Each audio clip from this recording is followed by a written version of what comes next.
Uma delas tem a ver, e eu quero entrar nesse debate político, porque ele tem que orientar o que a Câmara de Vereadores vai fazer com esse projeto que a Prefeitura enviou para cá. A lógica dele que é anunciada, um desenvolvimento orientado ao transporte sustentável. Não é isso que Recording in progress. Que bom que está gravando, é bom mesmo, porque se a gente precisar, né? Mas não é isso que a gente vê quando olha para este capítulo. Está escrito que é isso, mas não é isso que está aqui. O desenvolvimento está por eixos de transporte rodoviário. E isso é diferente. Esse plano recupera uma perspectiva rodoviarista que está atrasada e é equivocada. Eu quero entrar neste debate de fundo aqui. Eu quero explicar e dar exemplos, né? Porque na prática, se o eixo de adensamento, né, ele é a via, quem trafega por essa via é o carro, não o pedestre. Não temos um eixo de desenvolvimento que está, por exemplo, em torno das estações de trem e metrô. Inclusive, é um negócio que a gente precisa, esse é um debate que a gente não faz de hoje. BRT é inferior do ponto de vista da capacidade de trem e metrô. Então, a gente pega lá, o coeficiente máximo da Avenida Brasil, 9. Portanto, a partir de uma linha de BRT que nem existe ainda, a gente pega em determinados ramais de trem, coeficiente 3, 5.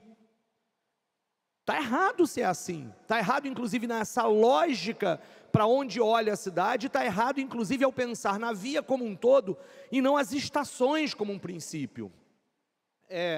Me parece que se a gente tivesse uma lógica de adensamento que fosse de círculos concêntricos, era muito mais razoável do que essa perspectiva dessas linhas como um todo. Eu tenho anunciado isso, inclusive, nas falas, mas agora a gente chegou no ponto que interessa para esse ponto. Na verdade, secretário Fajardo, eu não consigo entender por que vocês optaram por essa outra lógica, em que a gente tem situações como, por exemplo, a Avenida Suburbana, né?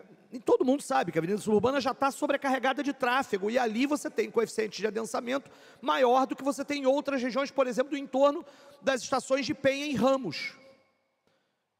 Aí, essas opções, quando a gente olha com a lupa, e é isso, estamos saindo da escala para pensar, e nós estamos falando aqui da Zona Norte, ou seja, aquilo que se dizia, ou seja, quais são as teses iniciais? Necessidade de orientar o desenvolvimento da cidade para a Zona Norte, de conter a expansão da mancha urbana, de adensar em torno de equipamentos de transporte. Não é isso que estamos falando. Quando a gente opta pela via de transporte e pensa no rodoviário e não no ferroviário, porque parece, desse ponto de vista, que é isso, a prefeitura meio que esquece que essa perspectiva de nós temos, inclusive, uma malha ferroviária que precisa ser adensada e que precisa ser aproveitada, porque senão a gente fica correndo atrás do rabo. E aí entra no debate da questão das vagas de estacionamento. Precisa ter vaga de estacionamento, exige vaga de estacionamento, porque a gente está, na verdade, preocupado com o tráfego, aí vai adensar e vai criar necessidade de mais tráfego e por isso mais estacionamento, e ficamos nesse ciclo. Tem hora que grava, tem hora que não grava, tá? Só rapidinho, Tarcísio, porque realmente a rede hoje está oscilando muito, só para avisar todo mundo que está assistindo pelo Zoom, está indo e voltando. Então, pedir desculpa, o pessoal aqui está tentando resolver para ficar mantida até o final da audiência.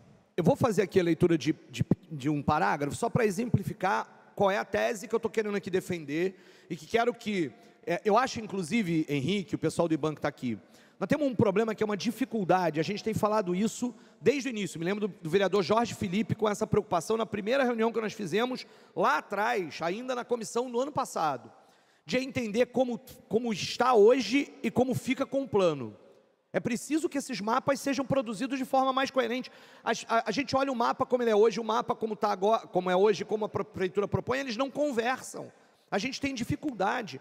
Quando chega, inclusive, no site da prefeitura, quando está, por exemplo, na Barra da Tijuca, que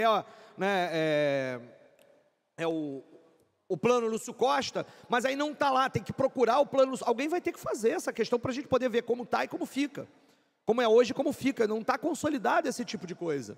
Não dá, falta, inclusive, essa comunicação entre os mapas. Mas eu quero fazer aqui, ó. Por exemplo, enquanto propomos o coeficiente de adensamento 9, numa faixa significativa em torno da Avenida Brasil, um corredor rodoviário expresso e um BRT inexistente, estamos propondo coeficiente de adensamento 3 no entorno de estações de trem consolidadas como Penha, Penha Circular e Braz de Pina. E ainda há coisas ainda mais confusas. Enquanto de um lado da estação Cavalcante apresenta coeficiente de adensamento 5, do outro lado da mesma estação apresenta coeficiente máximo igual a 3. O que significa, qual é a lógica que está presidindo a construção dessa perspectiva? E é um mapa que está no anexo, mas com base em determinado qual critério para produzir o mapa. E a gente vai ter que pensar nisso, né? Não há um critério técnico real para designação de coeficiente de adensamento baseado nos corredores de transporte público. Há um critério que nos parece absolutamente arbitrário. E aí, inclusive com essa perspectiva do adensamento, da diferenciação entre adensamento do que é BRT, do que é trem, do que é metrô. Não dá para tratar essas coisas como se fossem iguais, ainda mais no momento atual. Mas não é só um colapso pontual de uma má gestão do BRT. O BRT não tem capacidade para atender a demanda nos lugares onde a gente diz isso há mais de 10 anos. E está comprovado, não é um problema pontual que vai ser resolvido quando resolver a licitação de ônibus. E não dá para a gente continuar querendo... Há estudos que a prefeitura tem conhecimento de que o BRT da Avenida Brasil pode necessitar de um biarticulado a cada 10 segundos para atender a demanda. A gente tem ideia do que é isso? E a gente vai apostar em adensar numa estação de BRT que tem erros. E aí o debate entre mobilidade e a questão do urbanismo tem que estar todo vinculado nessa história.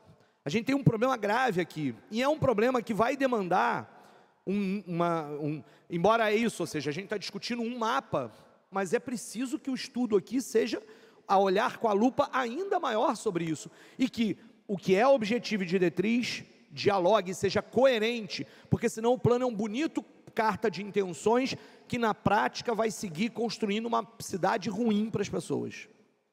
Uma cidade ruim para as pessoas, que é disso que se trata quando a gente está falando aqui.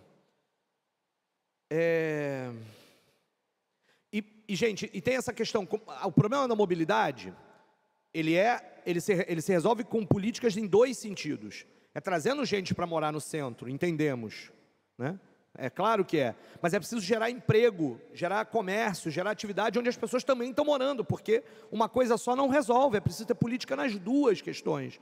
Então, tem aqui, por exemplo, que a gente poderia olhar uma perspectiva, inclusive dessa história do adensamento, olhando para regiões importantes, na Zona Oeste, de Campo Grande, Bangu, Realengo, no entorno das estações de novo, que a gente está literalmente, então, portanto, o plano parece dizer uma coisa e fazer outra, não pegar a política completa.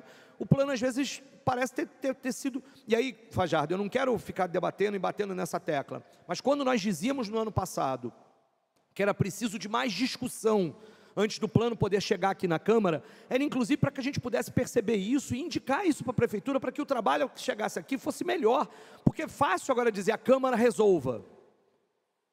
Sei que a gente devia ter conseguido ouvir a sociedade civil falando isso no ano passado, e a gente não tinha condições para isso, ter mais tempo para que isso aconteça. Agora a Câmara tem que resolver. Não está errado, na minha opinião, essa história, tá? Bom, sobre essa coisa do debate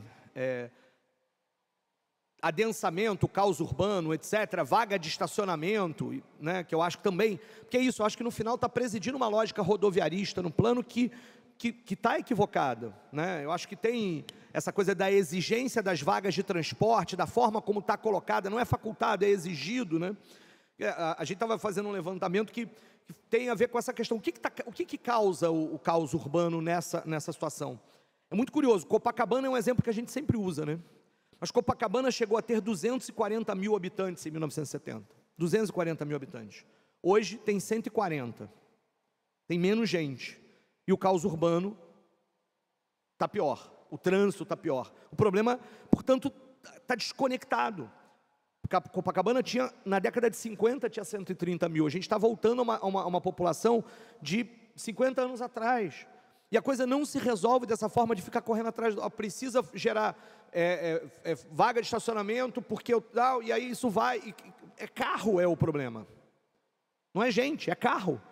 E aí, né, várias vezes tem sido dito por várias pessoas, adensamento não é verticalização, né? Botafogo é mais adensado do que a Barra da Tijuca. A Barra da Tijuca tem prédios maiores, é verdade. Mas o debate sobre a questão de onde adensa, como não adensa, tem a ver com o modelo de cidade, para quem é que a gente está fazendo esse modelo de cidade. E a gente vai seguir apostando no carro? vai seguir apostando nesta lógica, nesse princípio do transporte rodoviário.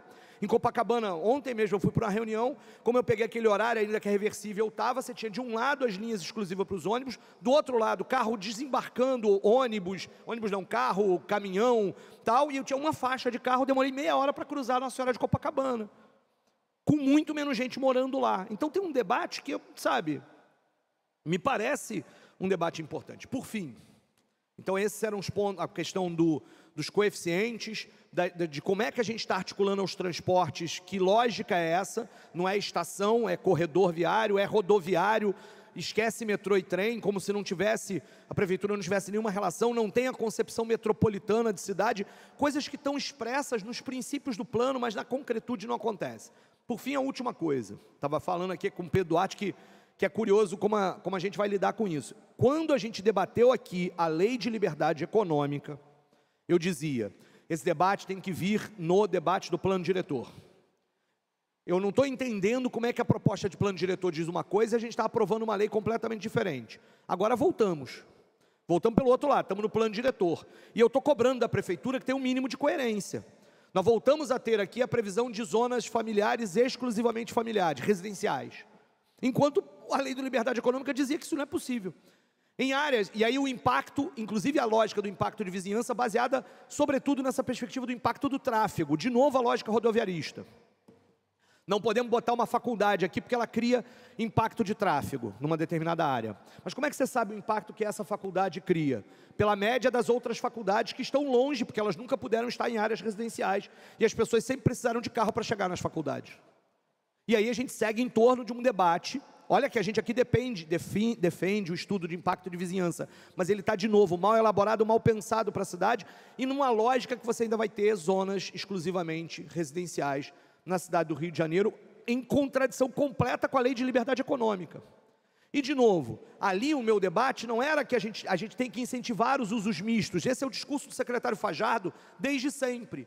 Quando a gente vê a concretude, a coisa não é exatamente assim. E aí, o nosso problema com a Lei de Liberdade Econômica, o Pedro sabe disso, não era nem a questão da existência do incentivo dos usos mistos. Era a lógica de que, então, deixa o mercado e a gente resolve depois o impacto sobre ele. Depois a gente vê qual é o impacto que dá. E aí, de completa desregulamentação. Mas o incentivo do uso misto é um princípio que precisa se concretizar na perspectiva da construção do próprio plano, e, na minha opinião, ele está absolutamente em contradição com a lei que a gente acabou de aprovar, e não estamos resolvendo isso. Não resolveu lá, não resolveu aqui, e deixa a coisa andar. Então, por enquanto, são essas as críticas que eu faço. Semana que vem